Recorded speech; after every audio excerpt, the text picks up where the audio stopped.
తృతీయ అక్షయ తృతీయ నాడు తప్పకుండా కొన్ని పనులు చెయ్యాలి. అందులో ప్రధానమైనది ఇది ఉదక భాండదానము.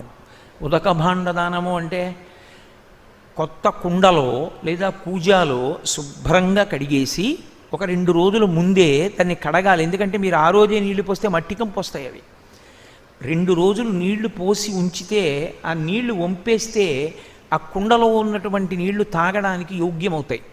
అక్షయ తృతీయ రోహిణీ నక్షత్రంతో కలిసి ఉంటే విశేష ఫలితం. ఈ సంవత్సరం కలిసింది అలాగా. ఉదయం 6:30 వరకు రోహిణీ నక్షత్రం ఉంది.